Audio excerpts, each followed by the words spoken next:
വേലായുധന് ഒരു ഓട്ടോറിക്ഷ മേടിക്കാൻ ലോണിന് അപേക്ഷിച്ചിട്ട് അത് ശരിയായ സന്തോഷത്തിൽ പെട്ടെന്ന് എല്ലാം മതിമറന്ന് വിളിച്ചു കൂയത് കൊണ്ടാണ് പെട്ടെന്ന് ഇങ്ങനെ ഒരു സ്ഥിതിവിശേഷം ഉണ്ടായത്. അല്ലാതെ പ്രത്യേകിച്ച് വേറൊന്നും പറയാനില്ല. എനിക്ക് അത്ര പറയാനുള്ളൂ. ഉണ്ണി സാർ വന്നേ. വാ.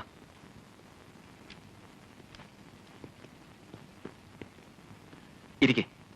എന്താ സാർ? താൻ ഇരിക്കേ. ഒടുവിൽ എന്റെ ആർഗ്യുമെന്റ്സ് അവർ അംഗീകരിച്ചു. പാർക്കിന്റെയും ഗാന്ധി സ്റ്റാച്യുവിന്റെയും കൺസ്ട്രക്ഷൻ കോർപ്പറേഷൻ നേരിട്ട് നടത്താൻ തീരുമാനിച്ചു. ആ ഊശാന്താടി കോൺട്രാക്ടർ ഉണ്ടല്ലോ, ഐസക്, അവന് നല്ലൊരു ഷോക്കായിരിക്കും. പിന്നെ പാർക്ക് ആൻഡ് സ്റ്റാച്യു എന്നും പറഞ്ഞ് പുതിയൊരു ഫയൽ ഓപ്പൺ ചെയ്യണം. സാർ, കൺസ്ട്രക്ഷന്റെ കംപ്ലീറ്റ് ഡീറ്റെയിൽസും തന്റെ കസ്റ്റഡിയിലായിരിക്കും. സാർ, താൻ എനിക്ക് ഒരു ഹെൽപ്പ് കൂടി ചെയ്യണം. എന്താ സാർ? സ്റ്റാച്യുവിന്റെ കൺസ്ട്രക്ഷന് വേണ്ടി പ്രിഫർ ചെയ്തിട്ടുള്ള ശില്പി മിസ്റ്റർ കിടങ്ങായി വലിയരാമനാണ്. ഉണ്ണി അദ്ദേഹത്തെ ഒന്ന് പോയി കാണണം. ഇതിനെക്കുറിച്ചൊരു ഫുൾ ഡിസ്കഷന് എന്ന് അദ്ദേഹത്തിന് സൗകര്യം ഉണ്ടാവുമെന്ന് അറിയണം. അദ്ദേഹം ആളൊരു പ്രത്യേക ടൈപ്പാണെന്നാണ് കേട്ടിട്ടുള്ളത്. നമുക്കതറിയേണ്ട കാര്യമില്ല. കമ്മീഷണറുടെ സ്പെഷ്യൽ ഇൻട്രസ്റ്റ് ആണ്. സാർ,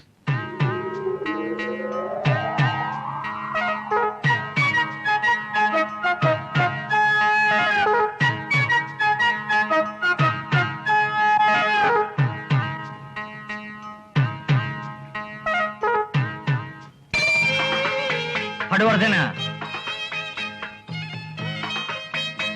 ഗുരുജി ആരാണെന്ന് നോക്ക്.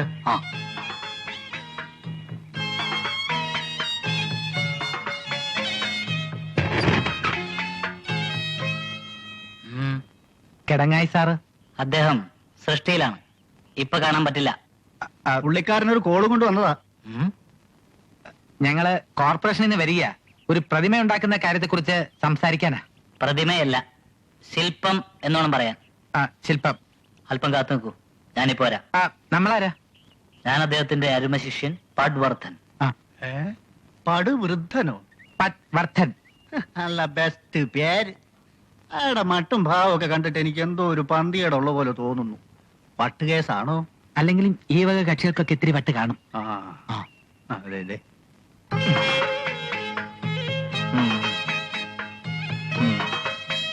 നമസ്കാരം.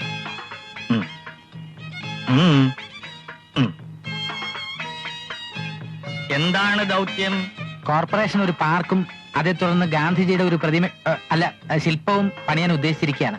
അത് സാറ് തന്നെ പണിയണമെന്നാണ് തീരുമാനം. ആരുടെ തീരുമാനം? കോർപ്പറേഷന്റെ.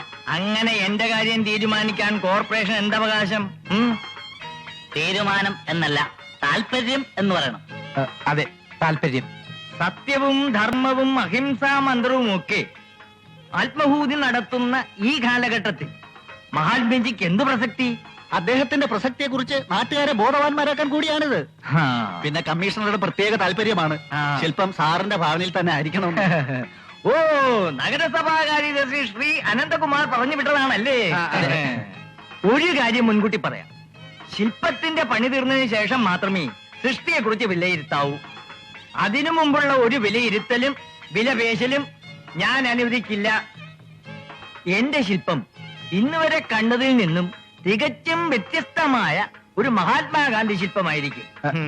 അത് മതി. എന്നാ ഞങ്ങൾ ഇറങ്ങട്ടെ. ആയിക്കോട്ടെ.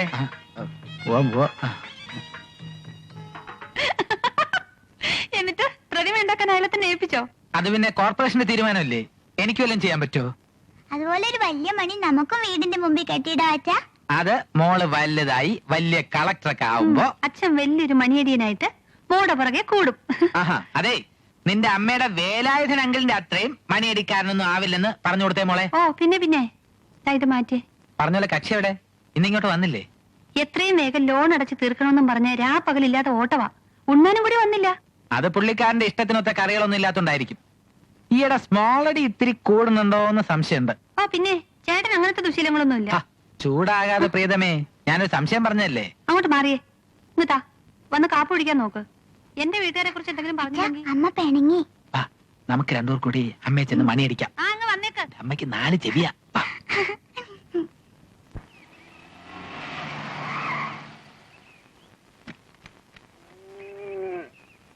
എന്താ പരിസരമൊക്കെ ഇഷ്ടപ്പെട്ടോ? റോസി പറഞ്ഞതുപോലെ calm and quite place. Rubber വയ്ക്കാൻ പറ്റിയ ഏരിയ. ഓ, തുടങ്ങി തന്നെ റബ്ബർ പ്ലാന്റേഷൻ. ഐസക് വരൂ. ഫാദറാണ്. ഇതെന്റെ ഫ്രണ്ടാണ് ഐസക്. ഇത് ഐസക്കിന്റെ വൈഫ് റോസി. ക്രിസ്ത്യാനികളല്ലേ? അമ്മയാണ്. വന്ന കാലിരിക്കാതെ അകത്തേക്കിരിക്കാലോ. ആ വരൂ. അച്ഛനെ ഇത്തിരി ജാതി സ്പിരിറ്റൊക്കെ ഉള്ള ആളാ. ഇവരൊക്കെ പഴയ ആൾക്കാരല്ലേ. ഇരിക്കണം. ഇരിക്കടോ. വേണ്ട, അച്ഛനിരിക്കെ. ഓ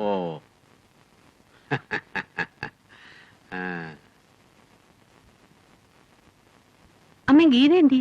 അവള് മടപ്പര വൃത്തിയാക്കുക. നമുക്ക് കുടിക്കാൻ എന്തെങ്കിലും എടുക്കാം. മോള് വാ.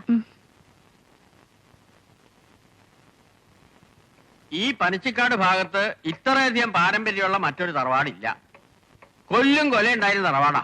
അച്ഛാ, ഇവര് വന്നത് പൊന്നാരൻ തോട്ടെന്ന് കേട്ടാ മതി, ആരായാലും അപ്പ തലേക്കെട്ടഴിക്കും. ഇതേപോലൊരു നാലുകെട്ടാണ് ഞാൻ അന്വേഷിച്ചത്. 4 കെട്ടല്ല ഹേ ഇത്, 8 കെട്ടാ. കാണാൻ കണ്ണില്ലേ? ഞങ്ങളുടെ പെരുമാറ്റമൊക്കെ ഇവിടെയാ. അപ്പുറത്ത് അതിഥികൾക്കും കൊള്ളാവുന്ന സുഹൃത്തുക്കൾക്കുമായിട്ട് ഒഴിച്ചിട്ടിരിക്കുക. അത് ഗീതയാ, എന്റെ ഇളയ മോള്, ഇവന്റെ പെങ്ങള്. എന്ത് ചെയ്യുന്നു? പഠിക്കുക. ഏട്ടത്തിമ്മ വന്നില്ലേ? അമ്മയുടെ അടുത്തുണ്ട്, ചെല്ല്. ഏട്ടത്തിമ്മേ, ആരാ അത്? നിന്നെ പെണ്ണ് കാണാൻ വന്നതാ? അയ്യടാ, ആരാ അമ്മേ? സുധാരന്റെ കൂട്ടുകാരനും ഭാര്യയാ.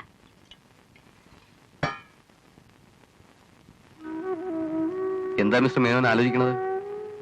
ക്രിസ്ത്യാനികൾക്ക് തറവാട് വിൽക്കുന്ന കാര്യത്തിൽ വല്ല ബുദ്ധിമുട്ടുണ്ടോ?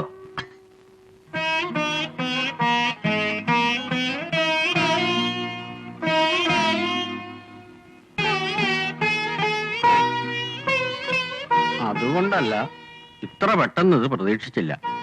ഓർക്കുമ്പോഴൊരു വിഷമം.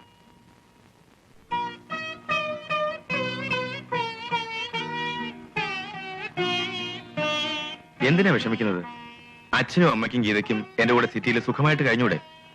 അവിടുന്ന് എപ്പോഴെപ്പോഴും ഇങ്ങോട്ട് ഓടി വരാൻ എനിക്ക് പറ്റാത്തതുകൊണ്ടല്ലേ. സത്യത്തിൽ ഇതിപ്പോ വിൽക്കണോ വേണ്ടോ എന്ന് തീരുമാനിക്കാനുള്ള പൂർണ്ണ അധികാരം സുധാകരനാ. അത് ശരിയാ. എന്നാലും അച്ഛന്റെ ഒരു സമ്മതം ചോദിക്കാതെ. എനിക്കെന്താ സമ്മതക്കുറവ്? അവന്റെ ഇഷ്ടം അങ്ങനെയാണെങ്കിൽ അങ്ങനെ തന്നെ നടക്കട്ടെ.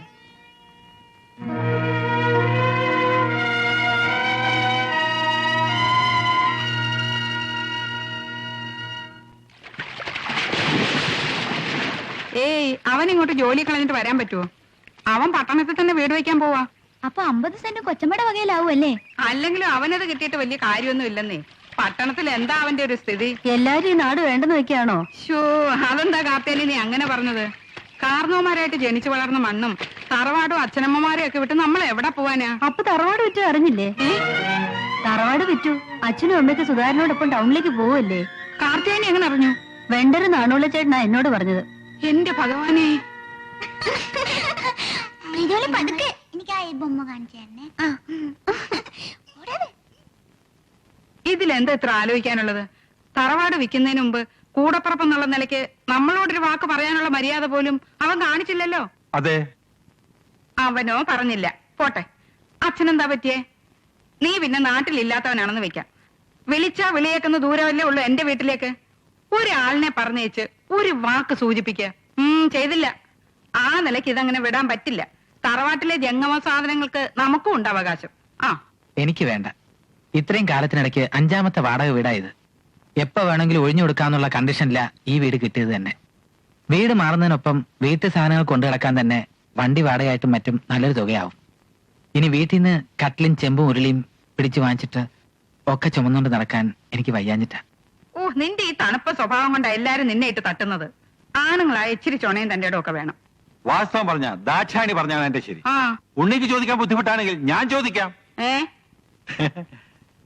അല്ലെങ്കിൽ ദാക്ഷാണി ചോദിക്കും. നീ ധൈര്യമായിട്ട് വാ.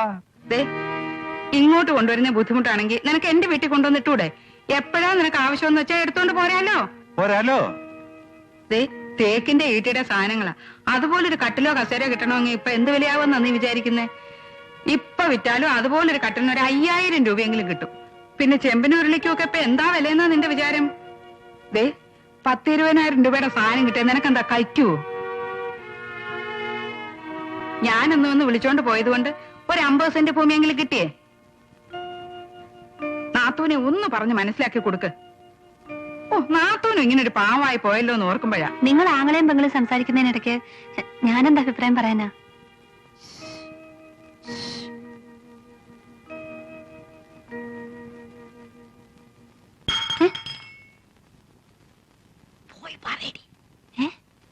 ഇങ്ങോട്ട് വരാൻ പറ. ചുമ്മാരിക്ക്. ഇങ്ങോട്ട് വരാൻ പറ. പോയി പറ. ദേ ഒരുപാട് ആലോചിച്ച് തല പൊണ്ണാക്കണ്ട. നീ എഴുന്നേറ്റ് ഡ്രസ് മാറ്. ആലോചിച്ച് കുത്തിയിരുന്ന അവിടെ ചെല്ലുമ്പോഴത്തേക്ക് ആണുങ്ങൾ സാധനങ്ങളും കൊണ്ട് സ്ഥലം വിടും. ആ എഴുന്നേറ്റ് വാ. വാ മക്കളെ വാ. നടക്കാം അങ്ങോട്ട്. ആ ഓ